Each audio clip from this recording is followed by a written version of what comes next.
साथियों नमस्कार। मैं राम अवतार शर्मा, आपका ज्योतिष मित्र। आज का जो विषय है बड़ा ही रोचक विषय हम लेके आए हैं।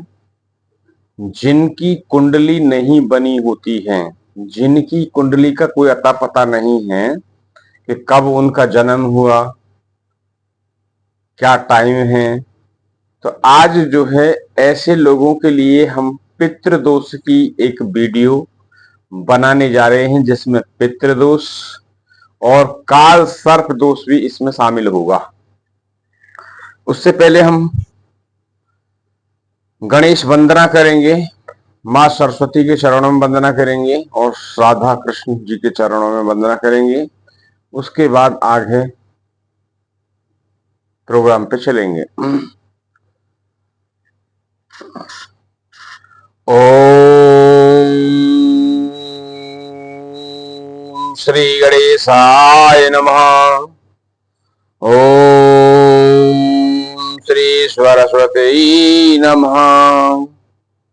ओम श्री वेद पुरुषाय नमः।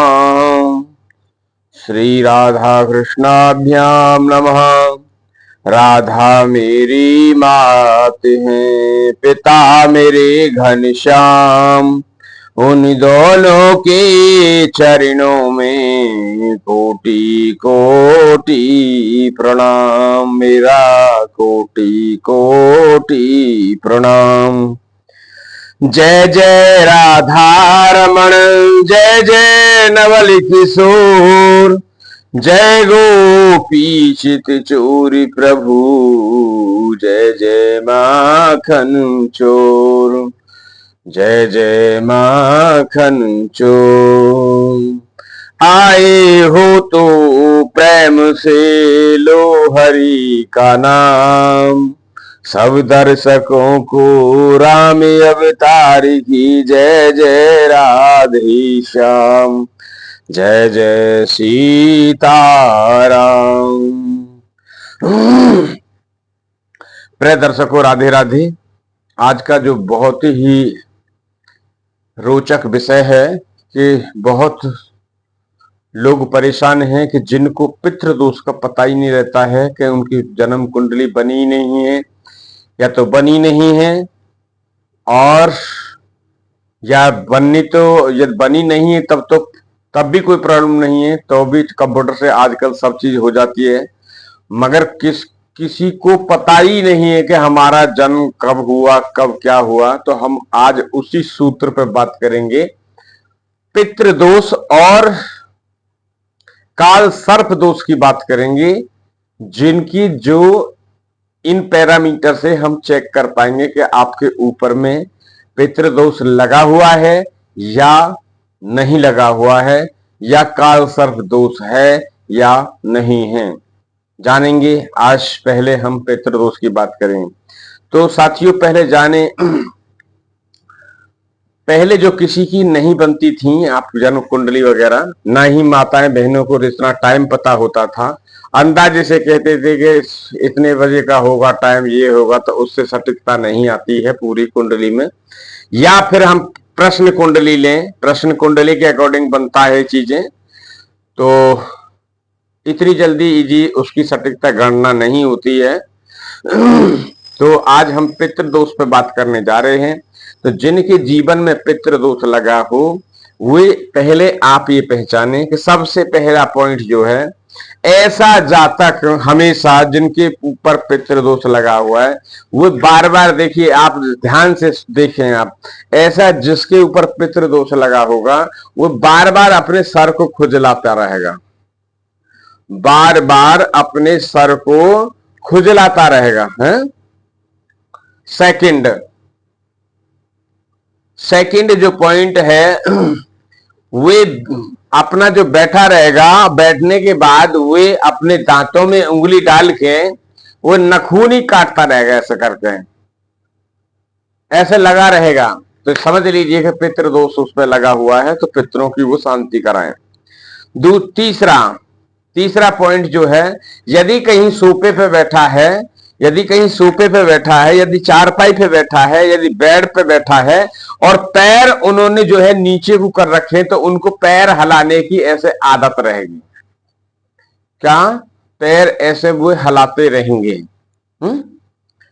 पैर ऐसे हिलाते रहेंगे, वो पैर लटके रहेंगे उनके चारपाई पे या बेड पे बैठे पैर नीचे लटका के, तो वो उनके पैर जो है ऐसे झूलते रहेंगे। तो ये तीसरा पॉइंट है जिससे पहचाना जा सकता है कि इन बंदे पे पितृदोष प्रबल है।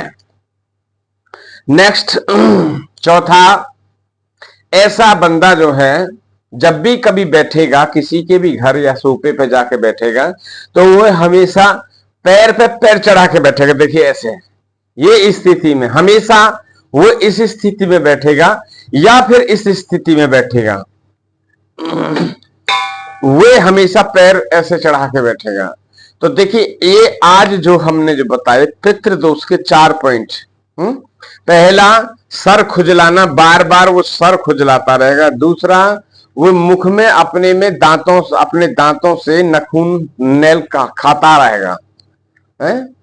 तीसरा, जो हमने बताया कि उसके पैर वो हिलाता रहेगा, कहीं ऊंची जगह पर बैठा, पैर लटका के बैठा फॉर एग्जांपल, तो उसके पैर जो है हालते रहेंगे नीचे। चौथा जो पॉइंट है ये, वो हमेशा इसी पोजीशन में बैठेगा, टांग पे टांग चढ़ा के बैठेगा। तो जान लें कि पितृदोष प्रबल लगा हुआ। पितृदोष की शांति के बारे में हम बात करेंगे। पितृदोष की जो शांति होती है वो होती है उज्जैन में, सबसे उज्जैन में होती है, और दूसरा होती है गया में। तो आप गया भी करा सकते हैं या पितृदोष की आप उज्जैन में कराते हैं। पितृदोष का जो है पहले विधान सुन लें, किस विधान से पूजा कराई जाती है। पहले दिन का जो विधान होगा वो पुतला विधान होता है। जैसे चिता जलाई है, कोई आदमी जैसे मरता है उसको ले जाया जाता है शमशान में उसका पूरा तरह से दाह संस्कार किया जाता है। ऐसे ही वहां पे पुतले को ले जाया जाता है। आटे का पुतला होता है, उसमें आपके जितने भी पूर्वज होते हैं सबको मंत्रों के साथ आहुति देके उनको वहां बुलाया जाता है और पुतले में उनको प्रवेश कर दिया जाता है। फिर उस पुतले का आपका दाह संस्कार होता है। दाह संस्कार करने के बाद में अग्नि ठंडी होती है।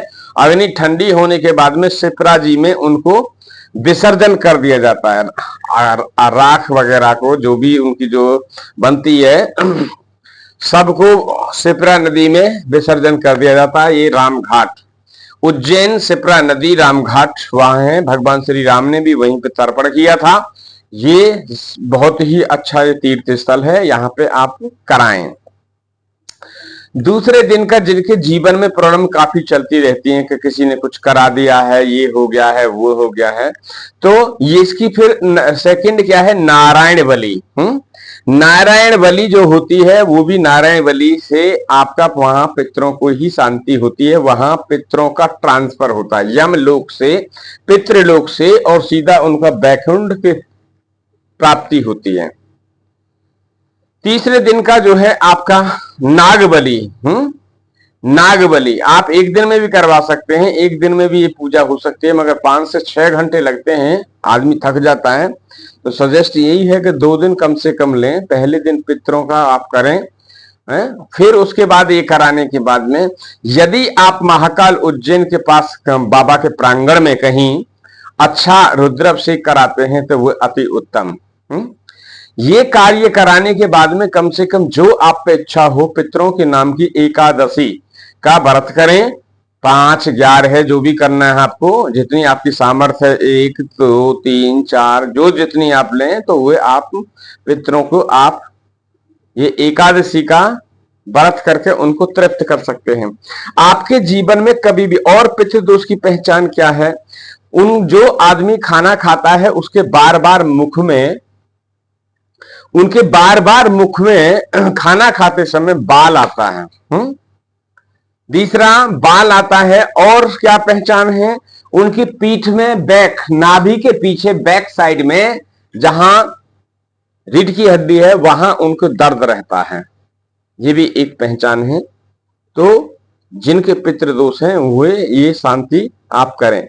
जिनके पास पैसा नहीं है, देखिए सब ऐसे हैं कि पितृ की जो पूजा होगी, आने में, जाने में, रहने में, खाने में, पीने में, पंडित के घर में दक्षिणा काफी पैसा खर्च होता है। तो जिनके अभी ऐसा नहीं है तो वो एक उपाय करें। उपाय हम दे रहे हैं और बड़ा ही सटीक और सरल उपाय है। आप इस उपाय को करेंगे तो आपके जीवन में बदलाव आएगा। पहली बात, आप हर अमावस्या अपने घर में भोजन बनाएं, खीर बनाएं। खीर बनाने के बाद में आप उपला जो होता है, उपले पे आप उपले को जलाएं, उस पर 1 चम्मच घी डालें। घी डालने के बाद में उस पर आप खीर पूरी का भोग लगाएं अपने पितरों के नाम। तो पहली तो ये अमावस्या को करें। यदि आपके पास गंगा माई नजदीक है, कहीं बह रही है गंगा जी, तो आप गंगा स्नान करें। कब? अमावस्या के दिन। तो आपके पितरों को शांति मिलेगी। जिनके पास इतना पैसा नहीं है कि वो करा सकें। तीसरा, जब आप गंगा जी में स्नान कर लें, स्नान करने के बाद में तुरंत कपड़े चेंज ना करें। आप गंगा के किनारे में खड़े हो जाएं और अपने शरीर पे से, अपने बदन पे से जो पानी है, गंगा जल है, वो टपक रहा है तो उसको टपकने दें। जब पूरे शरीर से आपके जो वस्त्र पहने हैं उनमें से पानी गिरना बंद हो जाए तब आप कपड़े चेंज करें। इससे क्या होता है जी? उससे आपको पितरों का तर्पण होता है। तो ये पहला उपाय है ये। दूसरा उपाय करें, शुक्रवार के दिन आप 250 ग्राम चावल जैसे खाने के लिए बनाते हैं, आप 250 ग्राम चावल आप उबालें। 250 ग्राम चावल उबालने के बाद में उसमें 250 ग्राम गुड़, 100 ग्राम हरी मूंग फुला लें आप। वीरवार के दिन शाम को रात में फुलाने रख दें हरी मूंग साबुत। और 2 केले, पहले आप चावल डालें, फिर चावल के बाद में हरी मूंग डालें। हरी मूंग डालने के बाद में उसमें 250 ग्राम गुड़ रखें। गुड़ रखने के बाद में 2 केले आपने लिए, छेले, उनको ऐसा मसलने के बाद में आपने पत्थर पे रख लेना है। पत्थर पे जो भोजन करने वाली पत्ते की 2 पत्तल होती हैं, जैसे आपने पत्तल होती है, उस पे आपको रखना है। उसके बाद आपको 2 चम्मच घी डाल लेंगे। 2 चम्मच घी डालने के बाद में और फिर वो अपना आधा सहित अपना हाथ लगा के ले जाएंगे और जहां गौ माता है, आप गौ माता को आप वहां पे भोजन करा देंगे। है? ये आप गौ माता को भोजन करा दें तो आपका पितृ जो है शांत होने लगेंगे। ये है आपका पितरों का वो। जिनकी कुंडली नहीं है और जिन पे पितृ दोष तो लगा है, तो ये पितृ दोषों को हमने उपाय दिया। और जिनकी कुंडली नहीं है, कोई टाइम समय उनके पास नहीं है, और काल सर्प दोष का कैसे पता करेंगे? तो देखिए, काल सर्प दोष वाले को बॉडी से हमेशा, चाहे वो कितना भी स्नान कर ले, स्नान करने के बाद में चाहे वो कितना भी परफ्यूम लगा ले, इत्र लगा ले, फिर भी उसको पसीना आएगा। और पसीना जब आएगा तो उस पसीने से काफी बहुत बुरी स्मेल आएगी। तो ये समझिए, जिस आदमी पे ऐसा होता है कि नहाने के बाद भी थोड़ी देर बाद भी पसीना आया और उस पसीने से बहुत बदबू आ रही है, तो ऐसा समझ लीजिए कि उस पर काल सर्प दोष लगा हुआ है। तो ये आज का जो ये वीडियो काल सर्प दोष और पितृ दोष की उपाय उसके लिए है, और आप ये इसका बेनिफिट उठाएं। ये आप पितृ जो बहुत ही, जिन पे पितृ दोष लगा हुआ है, उनके जीवन में बहुत अशांति आती है। ठीक है? तो जैसे जैसे पितृ लोग प्रबल होता है तो वैसे वैसे सारी चीजें ब्लॉक होने लगती हैं। संतान ना होना, संतान की वृद्धि ना होने देना। यदि आपके बेटे की शादी हो गई है तो बेटे की शादी तो होगी, लड़की तो हो जाएगी, मगर बेटा ना होना, वहीं सब वंश को रोक देंगे पितृ। ये पितरों का लक्षण है। ज्यादा प्रबल जब पितृ दोष हो जाएगा तो उस परिवार में अकाल मृत्यु होने लगेंगी। उनके जो छोटे बच्चे होंगे वो फांसी लगाने लगेंगे। अचानक वो ऐसी घटनाएं घटती हैं पितृ दोष की। तो साथियों, ये पितृदोष की आपको जानकारी अच्छी लगी होगी। आप वीडियो को लाइक एंड सब्सक्राइब करें और ध्यान रखें, ये हम ठीक रात 9 बजे एवरीडे हम लाइव पे होते हैं और 9 बजे से करीबन रात में 1 बजे तक लाइव चलती है। तो आप चैनल को सब्सक्राइब कर लें और चैनल से आप हमेशा के लिए जुड़े। ये आपके लिए बहुत ही बड़ा जानकारी है। आप जुड़ें, औरों को जोड़ें, चैनल को लाइक करें, सब्सक्राइब करें, ज्यादा से ज्यादा फॉरवर्ड करें। आज के लिए जय श्री राधे, जय श्री कृष्ण।